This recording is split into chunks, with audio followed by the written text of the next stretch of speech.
তৃণমূলের প্রতিষ্ঠা দিবসে বড়বাজার ২১ নম্বর ওয়ার্ডের উদ্যোগে কম্বল বিতরণ। বছরের প্রথম দিন সারা রাজ্য জুড়ে পালিত হলো তৃণমূল কংগ্রেসের প্রতিষ্ঠা দিবস। তারই অঙ্গ হিসেবে ২১ নম্বর ওয়ার্ড তৃণমূলের পক্ষ থেকে কম্বল বিতরণ, অন্নদান, রক্তদান ও স্বাস্থ্য পরিষেবার আয়োজন করে। ওই অনুষ্ঠানে উপস্থিত হয়েছিলেন সাংসদ সুদীপ বন্দ্যোপাধ্যায়, এলাকার পৌর প্রতিনিধি ও দলীয় নেতৃত্ব উপস্থিত ছিলেন। ওখানে অন্তত ৪০০ জন দরিদ্র মানুষকে কম্বল বিতরণ করা হয়। প্রায় ৫০০ মানুষকে অন্নদান করা হয়। শেষ পাওয়া খবর অনুযায়ী শতাধিক মানুষ ওখানে রক্তদান করেন। সাংসদ সুদীপ বন্দ্যোপাধ্যায় বলেন, ২১ নম্বর ওয়ার্ড চিরকালই মানুষের সেবায় কাজ করে, এবারও করেছে। তিনি বলেন, এবার বিধানসভা ভোট আছে, আমরা সকলে প্রতিজ্ঞা করছি ২৫০-এর বেশি সিট আমরা মমতা বন্দ্যোপাধ্যায়কে উপহার দেব।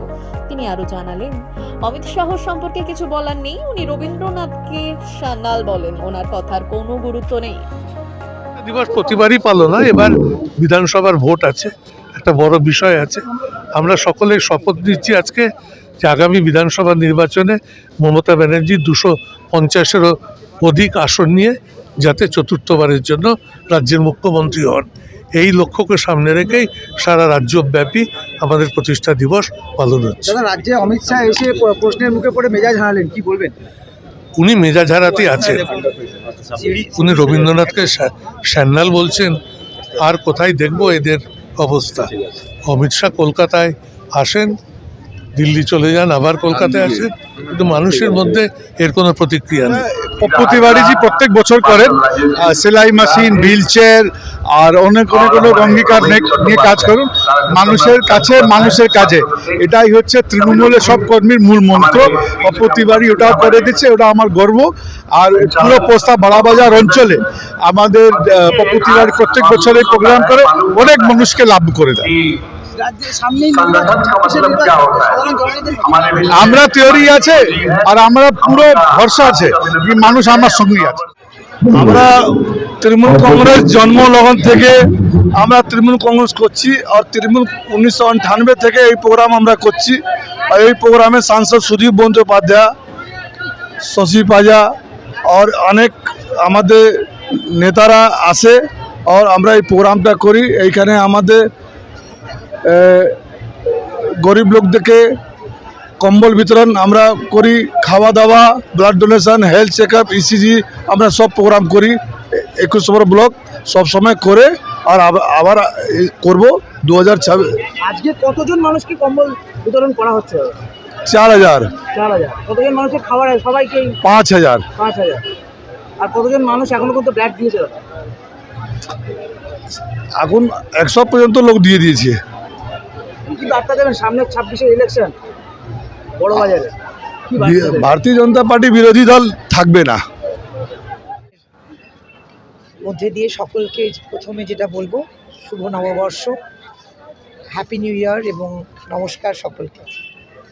আমরা আসলে আমি আমার কথা বলতে পারি, অনেক দিন ধরেই ওতপ্রোতভাবে এবং কম বেশি পড়াশোনা যখন করতাম স্কুলের পরে কলেজে, তখন থেকেই তো আমরা খুব থেকেছি পার্টির সঙ্গে, এবং ছোটোর থেকেই যেন এটা রক্তে একদম আমাদের ঢুকে গেছে। তো বিষয়টা তা না, বিষয়টা হচ্ছে যে সোশ্যাল কাজ করতে গেলে তো একটা প্ল্যাটফর্ম লাগে। সেই প্ল্যাটফর্মটি কিন্তু আমাদের সম্ভব হয়েছে আমাদের মাননীয় মুখ্যমন্ত্রীর জন্য, এবং তাকে আজকে প্রথমেই মনে করে এই প্রোগ্রামটিতে আমি আসছিলাম। এবং দিদির কথা সবসময় আমরা মনে রাখি, দিদি আমাদের মনে সবসময় আছেন, থাকবেন। যতদিন আমরা এই পৃথিবীতে আছি, যতদিন রাজনৈতিক প্রোগ্রাম করছি, কিন্তু এর সবটাই কিন্তু সম্ভব দিদির জন্য এবং তৃণমূল কংগ্রেসের জন্য। আজকের প্রোগ্রামটি হচ্ছে ২১ নম্বর ওয়ার্ডে, ব্যবস্থাপনায় ২১ নম্বর ওয়ার্ড ব্লক টিএমসি, ২১ নম্বর ওয়ার্ড ছাত্র পরিষদ, ২১ নম্বর ওয়ার্ড যুবক টিএমসি, তারা সকলেই রয়েছেন। তার সাথে মহিলা রয়েছেন, স্পোর্টস সেল আছে, হিন্দি সেল আছে, শাখা জয় হিন্দ বাহিনী রয়েছে। সকলেই মিলেই প্রোগ্রামটি কিন্তু খুব সুন্দরভাবে অর্গানাইজ করতে পেরেছে। এই প্রোগ্রামটি খুব বৃহত্তর প্রোগ্রাম, আপনারা দেখতেই পাচ্ছেন একটা রাস্তা পুরো জুড়ে কত দূর অবধি প্রোগ্রাম দেখা যাচ্ছে। প্রোগ্রামের সাকসেসফুল আমরা কখন বলতে পারি, যখন মানুষের এই যে রেসপন্স আমরা পাই, এটা এই প্রোগ্রামে কিন্তু প্রতি বছর এইভাবেই থাকে। সকলের সহযোগিতা মিলে করা হয়। আপনারাও দেখতে পাচ্ছেন কত মানুষ কম্বল পেলেন, তারপরে এখন দেখছি শ্যামবাবার প্রসাদ বিতরণ হচ্ছে। উদ্যোগে রয়েছেন শ্রী পাপ্পু তিওয়ারি এবং আমাদের ওয়ার্ডের পৌরমাতা 21 নম্বর ওয়ার্ডে শ্রীমতী মীরা হাজরা। আগামী 1 বছর আমাদের পার্টির অনেক প্রোগ্রাম, এবং আমরা প্রোগ্রামের জন্য করি না, মন থেকে আমরা করি। এবং আমরা দিদিকে মনে রেখে, আমাদের সেনাপতি শ্রী অভিষেক বন্দ্যোপাধ্যায়কে মনে রেখে কিন্তু প্রোগ্রামগুলি করি। প্রোগ্রাম আমাদের মধ্যে এসে যায়। এখন এত রকম প্রোগ্রাম আছে, করে আমরা শেষ করতে পারি না। কিছু প্রোগ্রাম থাকে বয়স্কদের, কিছু প্রোগ্রাম করি বাচ্চাদেরকে নিয়ে, এরকম ডিস্ট্রিবিউট করে প্রোগ্রাম করা হয়, এবং সবটাই আমাদের দিদি যেরকমভাবে নির্দেশ দেন আমরা সেভাবেই করি। ঠিক আছে।